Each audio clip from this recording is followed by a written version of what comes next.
Assalamualaikum warahmatullahi wabarakatuh. Perkenalkan, nama saya Muhammad Fahmi Wahid Tahir, mahasiswa bimbingan dan konseling angkatan 2023. Di sini saya akan menjelaskan materi dari sosiantropologi. Adapun materi yang akan saya bahas pada video kali ini yakni mengidentifikasi hal-hal yang berkenaan dengan fenomena sosiologi terkait dalam lingkungan sekolah. Sekolah merupakan lingkungan sosial yang kompleks dengan berbagai fenomena sosiologi yang menarik untuk dipelajari. Fenomena ini berkaitan erat dengan proses sosialisasi dan penyesuaian diri para siswa. Yang pertama, interaksi dan dinamika kelompok. Pembentukan kelompok siswa secara alami akan membentuk kelompok berdasarkan kesamaan minat, latar belakang, atau kedekatan emosional siswa. Dinamika kelompok ini dapat mempengaruhi perilaku, nilai, dan norma setiap individu.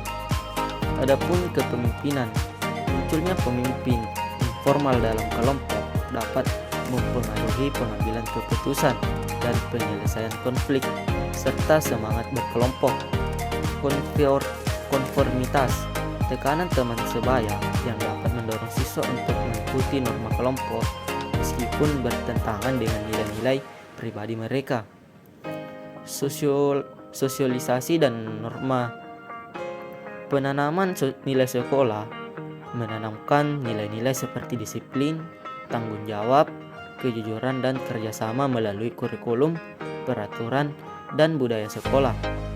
Internalisasi norma, mempelajari dan menginternalisasi norma-norma sekolah melalui interaksi dengan guru, staf, dan teman sebaya. Guru bertindak sebagai agen sosialisasi, membimbing siswa dalam memahami dan menerapkan norma-norma yang berlaku. Siswa mungkin dihadapkan pada dilema moral ketika norma-norma di sekolah bertentangan dengan nilai-nilai yang dianut di luar sekolah. Yang ketiga yakni penyesuaian diri dan identitas. Transisi sekolah, perpindahan dari suatu tingkat ke sekolah tingkat lain dapat memicu stres dan kesulitan penyesuaian diri bagi siswa. Sekolah menjadi tempat bagi remaja untuk mengeksplorasi identitas diri melalui interaksi sosial, penampilan, dan minat. Tekanan akademik, prestasi, dan ekspektasi tinggi dari orang tua serta guru dapat menimbulkan tekanan bagi siswa.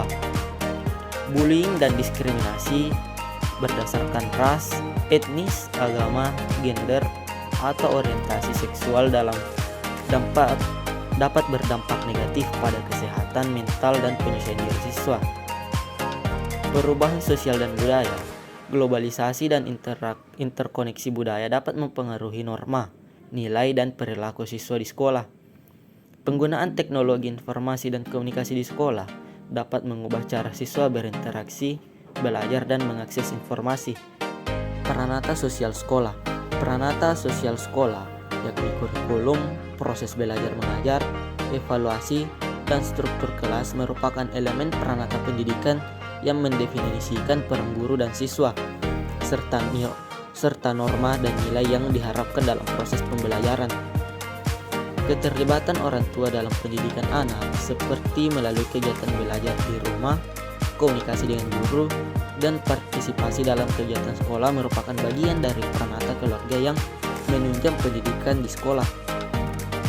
Stratifikasi sosial di sekolah, yakni sistem kelas, pembagian kelas berdasarkan kemampuan akademik, minat, atau latar belakang siswa dalam sosial ekonomi dapat menciptakan stratifikasi sosial di sekolah, yang dimana siswa dengan nilai tinggi atau berasal dari keluarga yang kaya mungkin mendapatkan privilege dan peluang yang lebih besar. Hierarki popularitas di kalangan siswa dapat didasarkan pada berbagai faktor seperti penampilan, bakat, keterlibatan dalam kegiatan ekstrakurikuler, atau hubungan sosial siswa. Prestasi akademik seringkali menjadi tolak ukur status sosial di sekolah, di mana siswa dengan nilai tinggi mendapatkan pengakuan dan penghargaan, sedangkan siswa dengan nilai rendah mungkin mengalami stigma dan diskriminasi. dengan nilai tinggi atau berasal dari keluarga kaya mungkin mendapatkan privilege dan peluang yang lebih besar. Akses pendidikan dan peluang.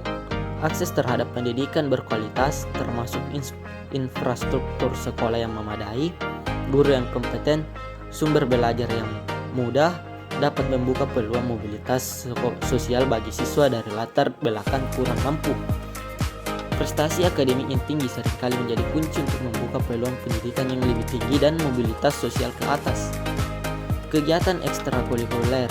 Partisipasi dalam kegiatan ekstrakurikuler yang dapat membantu siswa untuk mengembangkan keterampilan, membangun jaringan, dan meningkatkan peluang mereka untuk diterima di perguruan tinggi atau mendapatkan pekerjaan yang lebih baik.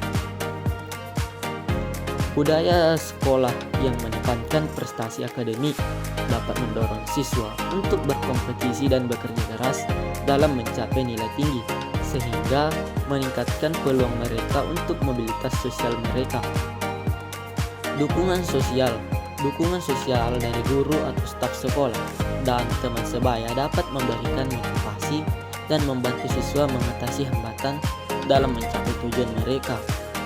Harapan dan stigma yang terkait dengan status sosial, ekonomi dapat mempengaruhi motivasi dan perilaku siswa. Harapan dan stigma yang terkait dengan status sosial ekonomi dapat mempengaruhi motivasi dan perilaku siswa. Siswa yang dari latar belakang kurang mampu mungkin memiliki ekspektasi yang lebih rendah terhadap diri mereka sendiri dan perilaku siswa itu sendiri. Siswa dari latar belakang kurang mampu mungkin memiliki ekspektasi yang lebih rendah dan merasa tertekan untuk memenuhi stereotip negatif. Peran guru maupun konselor dalam lingkungan sekolah. Konselor sekolah dapat membantu siswa memahami potensi mereka, mengembangkan rencana pendidikan dan karir, dan mengatasi hambatan yang menghambat mobilitas sosial mereka.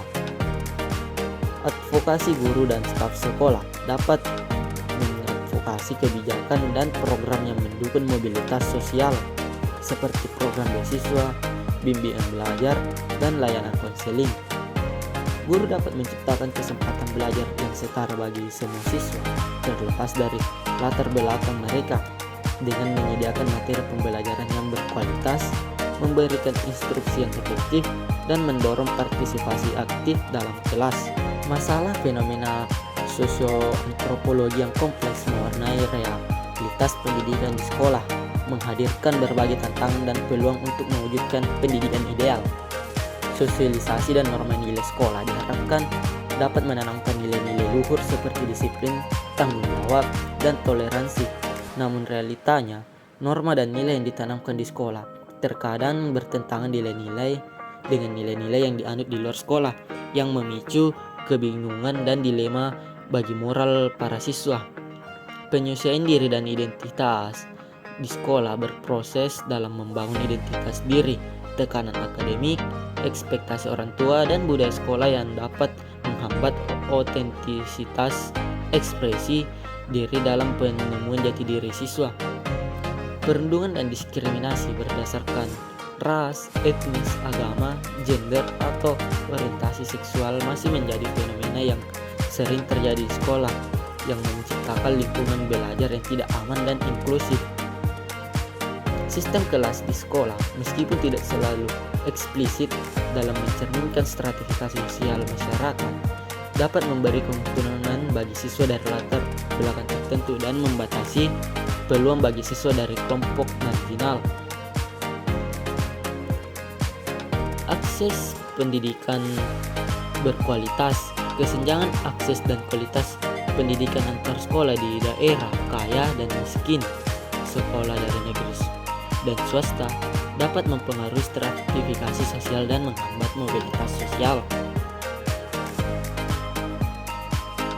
Bimbingan dan konseling yang proaktif dan dapat dengan tepat dapat membantu siswa dalam memahami potensi mereka, mengembangkan rencana pendidikan dan karir, serta mengawasi hambatan dalam mencapai tujuan mereka. Peran keluarga dan masyarakat dapat menjadi dukungan dan motivasi tersendiri bagi siswa dalam mencapai kesuksesan dan meningkatkan taraf hidup mereka.